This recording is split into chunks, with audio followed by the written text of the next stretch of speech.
Friends, जय हिंद दोस्तों। नमस्कार, कैसे हैं आप सभी। मैं उम्मीद करता हूं आप सभी बहुत अच्छे होंगे, सुरक्षित होंगे, अपने घर में होंगे। दोस्तों, मैं आपका दोस्त सूरज पांडे एक बार फिर हाजिर हूं आप लोगों के सामने एक नए टेक्निकल ट्यूटोरियल और बेहतरीन टेक्निकल पॉइंट के साथ। तो चलिए विदाउट एनी टाइम वेस्टेज आज के इस नए धमाकेदार और बहुत ही ज़्यादा ज़रूरी इंपॉर्टेंट टेक्निकल वीडियो के साथ, तो चलिए विदाउट एनी टाइम वेस्टेज इसको अभी इसी वक्त शुरू कर डालते हैं। फ्रेंड्स, जैसे स्कूल में कोई बच्चा जब भी बहुत ही अच्छा वर्क करता है, जैसे हमेशा एंड टाइम पे होमवर्क करके लाए और बहुत ही अच्छा उसका परफॉर्मेंस रहे, हाई क्वालिटी के उसके परसेंटेज रहे, तो स्कूल के टीचर्स और प्रिंसिपल क्या करते हैं, उसको मॉनिटर बना देते हैं। Same to same online shopping में फ्लिपकार्ट भी ऐसा ही करता है। अपने कुछ चुनिंदा कस्टमर्स को, जिनको वो काफ़ी ज़्यादा वैल्यूएबल मानता है और उनका काफ़ी ज़्यादा अच्छा क्रेडिट देखता है, तो उस हिसाब से वो उनको फ्लिपकार्ट पे लेटर सर्विस प्रोवाइड करता है। यानी कि प्रोडक्ट पहले और पैसा बाद में दो। यानी कि फ्लिपकार्ट पे लेटर के जरिए वो एक ऐसा सिस्टम दे देता है आपको, जिसमें वो आपको कुछ क्रेडिट लिमिट्स दे देता है कि आप इतने तक की शॉपिंग एनी टाइम कर सकते हैं, जिसके लिए आपको तुरंत पैसे देने की ज़रूरत नहीं, बल्कि आपके वॉलेट में अवेलेबल जो क्रेडिट है उसको इस्तेमाल करके आप अपना प्रोडक्ट तुरंत ले सकते हैं। बाद में आप उसको धीरे धीरे भरते रहिए। लेकिन दोस्तों, कभी कभी क्या होता है कि हमारा जब भी फ्लिपकार्ट अकाउंट ब्लॉक होता है तो उसके साथ साथ हमारा पे लेटर भी चला जाता है। अगर मान के चलिए आपने कुछ उसमें से क्रेडिट यूज़ किया है और अकाउंट ब्लॉक हो गया, तो आप उसको रीपे नहीं कर सकते, क्योंकि जब तक अकाउंट अनब्लॉक नहीं होगा तब तक आप उसको रीपे कर ही नहीं पाएंगे। तो दोस्तों, कुछ टाइम से मेरे वीडियो के कमेंट सेक्शन में काफ़ी लोगों के ये क्वेश्चन आ रहे थे कि सर, हमारा फ्लिपकार्ट का अकाउंट तो ब्लॉक हो गया, अब हमारा जो फ्लिपकार्ट पे लेटर सर्विस का जो हमने क्रेडिट यूज़ किया था उसको हम कैसे कंपनी को रीपे करें, क्योंकि अकाउंट तो ब्लॉक हो गया और कोई ऑप्शन नहीं दिख रहा है। और दोस्तों, कुछ लोग इसके रिगार्डिंग यूट्यूब पर वीडियो भी बना चुके हैं कि आपका अगर फ्लिपकार्ट अकाउंट ब्लॉक हो गया और आपका उसमें क्रेडिट जो यूज़ किया था उसका लोन बकाया है, तो आप उसको भूल जाइए, आपको कोई दिक्कत नहीं होगा।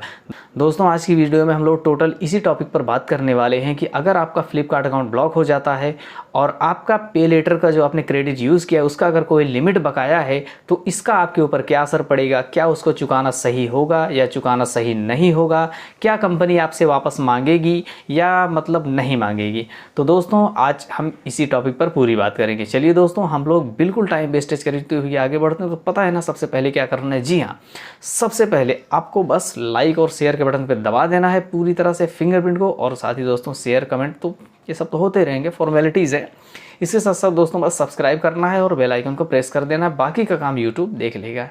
तो दोस्तों, सवाल यहाँ पे जो हमारे सामने आया था कि फ्लिपकार्ट अकाउंट अगर ब्लॉक होता है तो क्या हमारा पे लेटर सर्विस का जो हमने क्रेडिट यूज़ किया है वो भी ब्लॉक हो जाएगा। तो दोस्तों, यह तो सही बात है कि ब्लॉक तो हो ही जाएगा, क्योंकि जब अकाउंट ही ओपन नहीं होगा तो आप रीपे कहाँ से करोगे। अब सवाल मन में आता है कि क्या हमको वो रीपे करना पड़ेगा, क्या फ्लिपकार्ट कंपनी हमसे बकाया ड्यू मांगेगी या नहीं मांगेगी। तो दोस्तों, इसका जवाब है कि कंपनी आपसे कभी भी उसका बकाया ड्यू नहीं मांगेगी। लेकिन दोस्तों, इसमें खुश होने की ज़रूरत नहीं है। चलिए हम फ्लिपकार्ट पे लेटर के सिस्टम को थोड़ा सा डिटेल में समझते हैं।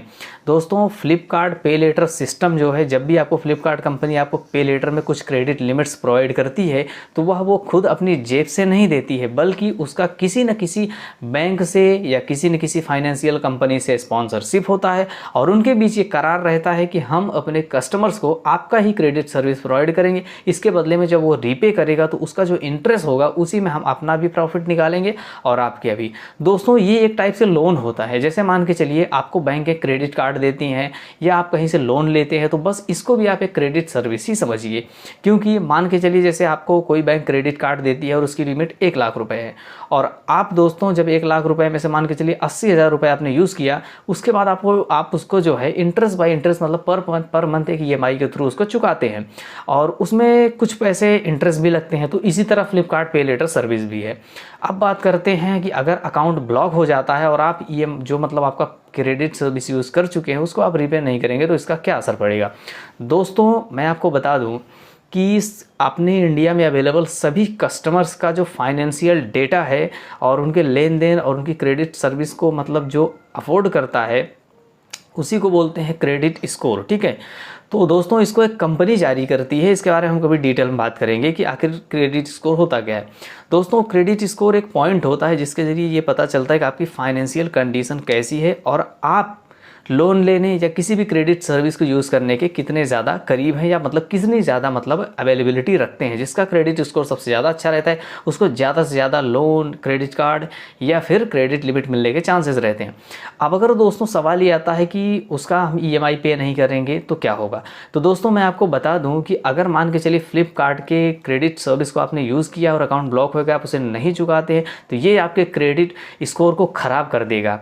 यानी कि उसमें मतलब क्रेडिट स्कोर में ये लिखा रहेगा कि आपने इतने तक का क्रेडिट यूज़ किया है, और अगर उसका जो मतलब EMI की डेट है आप उसको क्रॉस करते हैं और उसको चुकाते नहीं है, भले इसमें आपकी गलती नहीं है, लेकिन अगर आप उसको चुकाते नहीं, भले ही आपका अकाउंट ब्लॉक हो, तो ऐसे में वो आपके मतलब क्रेडिट स्कोर जो है उस पर एक ब्लैक धब्बा लग जाएगा और आपका जो क्रेडिट स्कोर है वो बहुत ही तेज़ी के साथ डाउन होगा, और भविष्य में आपको किसी भी कंपनी के द्वारा लोन, क्रेडिट कार्ड या फिर क्रेडिट लिमिट मिलने में बहुत ही ज़्यादा परेशानी का सामना करना पड़ेगा। तो दोस्तों अब ऐसे सिचुएशन में आपको घबराने की ज़रूरत नहीं है, क्योंकि इसमें आपकी गलती नहीं है। कंपनी ने आपके अकाउंट को ब्लॉक कर दिया, ये आपने तो नहीं कहा था। अब ऐसे सिचुएशन में दोस्तों आपको क्या करना है ये मैं आप लोगों को बता देता हूँ। दोस्तों जब भी आपका फ्लिपकार्ट का अकाउंट ब्लॉक हो जाए और आपका उसमें पे लेटर का बचा हुआ ड्यू हो, और आप उसको तो ऐसे तो चुका सकते नहीं, तो सबसे पहले जब भी आप फ्लिपकार्ट पे लेटर सर्विस एक्टिवेट करवाएं तो ये ध्यान रखें कि आपके फ्लिपकार्ट पे लेटर सर्विस को कौन सी बैंक स्पॉन्सर कर रही है। ज़्यादातर दोस्तों उसको अफोर्ड करने के लिए IDFC बैंक, ICICI बैंक और एक्सिस बैंक जैसी प्राइवेट बैंकें उसको अफोर्ड करती हैं, जो कि आपको क्रेडिट लिमिट प्रोवाइड करती हैं। तो दोस्तों ये आपको पहले से जान करके रखना है, ठीक है। और दोस्तों अगर मान लीजिए आपने पहले ध्यान नहीं दिया, तो मैं आपको बता दूं कि जब भी आप पे लेटर सर्विस यूज़ करते हैं तो एवरी मंथ उसका एक स्टेटमेंट या फिर एक बिल आपके ईमेल और मोबाइल नंबर पे पर मंथ आता रहता है। उसी के जरिए आप पता लगाइए कि कौन सी बैंक ने आपको मतलब स्पॉन्सर किया है, जिसने आपको क्रेडिट लिमिट प्रोवाइड की थी। उस बैंक से आप कांटेक्ट कीजिए और उनको अपनी सिचुएशन बताइए कि हमारा इस चीज़ के लिए यहाँ पे लोन चल रहा है और हमने इतने क्रेडिट सर्विस यूज़ किया है और इसको मुझे पे करना है, क्योंकि अकाउंट ब्लॉक हो चुका है, इसके लिए हम डायरेक्टली पे नहीं कर सकते। तो दोस्तों आपका जो लोन का अकाउंट होगा वो ओपन किया जाएगा, क्योंकि क्रेडिट सर्विस भी एक लोन ही होता है दोस्तों, ठीक है। लोन मतलब क्या हुआ, उधार, और उधार तो फ्लिपकार्ट ने भी आपको दिया है, ठीक है। तो दोस्तों वो आपका अकाउंट खोलेंगे, वहाँ पर बाकी का जो ड्यू अमाउंट रहेगा उसको बैंक अपनी तरफ से पे करेगी, ठीक है। और उस पे का जो भी क्रेडिट वो दिए रहेगी उससे आपका पैसा ले लेगी, और इस तरह से आपका लोन जो लिया रहेगा वो क्लोज हो जाएगा, और आपका जो अकाउंट है वो ब्लॉक तो हो ही गया है, लेकिन आपका जो सिविल स्कोर है वो डैमेज होने से 100% बच जाएगा। दोस्तों इसका यही तरीका है। और मैं आपको बता दूं कि अगर मान के चलिए कि आपको बैंक का पता नहीं चल पाया आपका कि आपने किस बैंक ने आपको स्पॉन्सर किया था, तो सिंपल सा आपको क्या करना है, आपको जाना है civil.com पर, ठीक है। www.civil.com पे जाना है। वहाँ पर आपको अपना pan card number, Aadhaar number and every details enter करके अपना सिविल स्कोर चेक करना है।